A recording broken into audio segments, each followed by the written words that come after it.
하나 걸리는 부분이 있습니다. 계속 TOT를 하셔야 되는데. 그쵸. 그건 못할 것 같은데.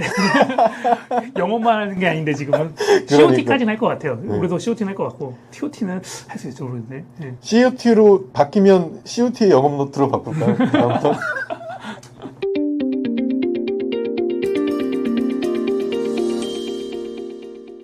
말 나온 김에 체감하시기로 COT하고 TOT는 어떻게 달라요? 그런 질문을 솔직히 많이 받았거든요. 그러니까 인카에서도 지금 한 2만 명 정도 되는 설계사가 있는데 그중에 TOT가 저 포함 딱 2명이에요. MDRT가 되기 위해서는 솔직히 딱 하나밖에 없어요. 부지런하기만 하면 돼요. 이 사람이 말을 잘하건 못하건 외모가 잘생겼건 못생겼건 전혀 상관없어요. MDRT에서 COT가 가는 방법은 두 가지가 있거든요. 첫 번째는 본인만의 시스템이 마련돼 있어야 돼요. MDRT 정도 할 정도 되면 계약을 어느 정도 만들어내는 능력이 있다는 뜻인데 이 계약을 동일 시간 내에 더 많이 만들어내야 돼요. 분명히 로스되는 시간을 줄여야겠죠. 효율성이 극대화된다는 얘기네요. 그게 만약에 수반되지 않는 경우에는 본인의 시장 자체가 어느 정도의 고액 시장이어야 돼요. 이 두 가지 중에 하나가 충족이 되면 COT가 돼요. 그래서 시장 전환을 한다는 얘기가 그렇게 예. 나오는 거네요. 그렇죠. 근데 TOT 같은 경우는요, 이 두 가지를 전부 다 가지고 있어야 돼요. 첫 번째는 효율성을 가지고 있어야 되고요. 두 번째 시장 전환을 가지고 있어야 돼요. 그 다음에 플러스 알파를 좀 더하자면 본인만의 특화 시장이 있어야 돼요. 이 세 가지가 다 있어야 TOT가 돼요. 그러면서 MDRT가 되기 위한 부지런함까지 같이. MDRT는 부지런하지 않아도 될 수도 있을 것 같아요. 좀 잘 살거나 이러면. 근데 COT, TOT까지 가는 거에선 부지런함을 빼놓는다? 사실 그건 불가능하죠. 그건 당연한 거고.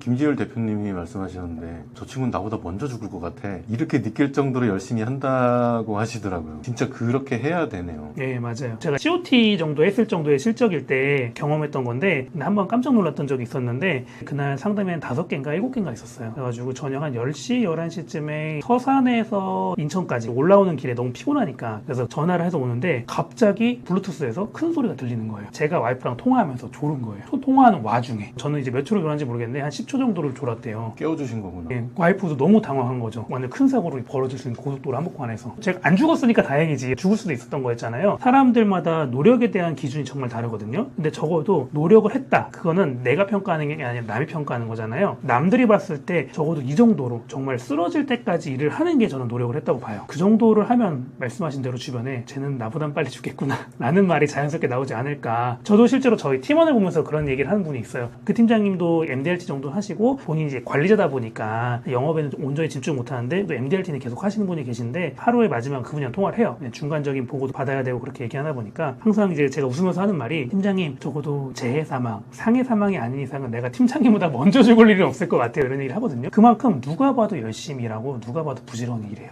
그래서 그렇게 하면 뭐 100억 벌 거 아니잖아요. 10억 이내로는 다 가능하지 않을까라는 생각 들어요. 그런 노력을 해본 사람이 얼마나 될까요?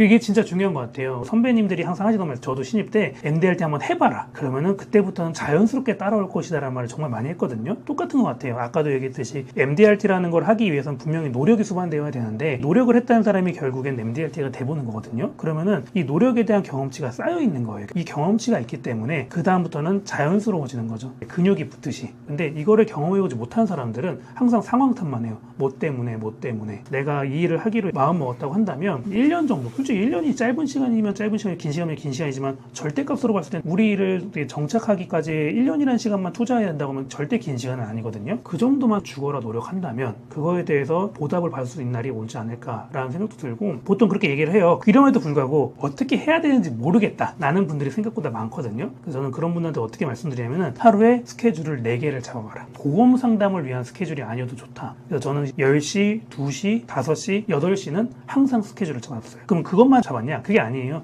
그 전에 하는 상담도 있었어요. 스타벅스 8시도 열잖아요. 그럼 저는 8시, 10시, 2시, 5시, 8시 이렇게 잡았어요. 8시 이후에는 거의 보통 카페가 문을 닫잖아요. 고객님 집에 가면 되잖아요. 그래서 5개에서 6개의 상담을 했었거든요. 근데 사실 5개에서 6개 상담은 제가 지금까지 이렇게 걸어왔기 때문에 그 정도의 고객이 되기 때문에 가능한 거지 신입분들은 불가능해요. 그래서 하루에 4개 상담만 잡아보는 연습을 하시면 충분히 원하는 소득을 얻어요. 상담을 위한 4개의 상담이 아니에요. 내 옆집 사람을 만나는 것도 미팅이거든요. 그런 약속만 4개를 잡는 연습을 해본다면 생각보다 어렵지 않아요. 그것도 다들 아파트 사시고 애들 모임 참석하면 되는 거고 그것도 불가능해? 그럼 애 키우시는 분들은 어린이집이나 유치원 행사 때 봉사 같은 거 모집하잖아요. 생각보다 거기서 대화할 일이 많거든요. 그거 참석하면 그날 하루 미팅은 채우는 거잖아요. 저는 제 주변 사람들한테 제가 보험한다고 얘기를 안 해요. 보험 일을 창피해하거나 그런다는 게 아니라 무슨 일 하세요라고 했을 땐 얘기하지만 저 보험 일 해요라고 먼저 얘기는 안 하는 스타일이거든요. 그럼 저희가 이제 친해지다 보면 그런 얘기를 하잖아요. 저번 달에 상담이 들어왔어요. 저희 아들 이름이 제이인데 제이 아빠 보험 일 하신다면서요? 그래서 제가 반대로 물어봤어요. 어떻게 하셨냐고. 제가 얘기한 적이 없는데 저희 어머님이 얘기를 해주셨다고 하더라고요. 평소에 그런 얘기 안 하고 항상 그냥 고민 같은 거 잘 들어주시고 하셔가지고 아이 때문에 보험 관련해서 궁금한 게 있다고. 결국에는 계약을 받거나 그런 건 아니었어요. 제가 다 도와드리고 했는데 어느 순간 이렇게 소문이 난 거예요. 제이 아빠가 상담을 정말 잘해주더라. 그래서 이제는 아직까지 계약은 나온 건 없지만 부모님들이 전부 다 보험 일은 저한테 물어봐요.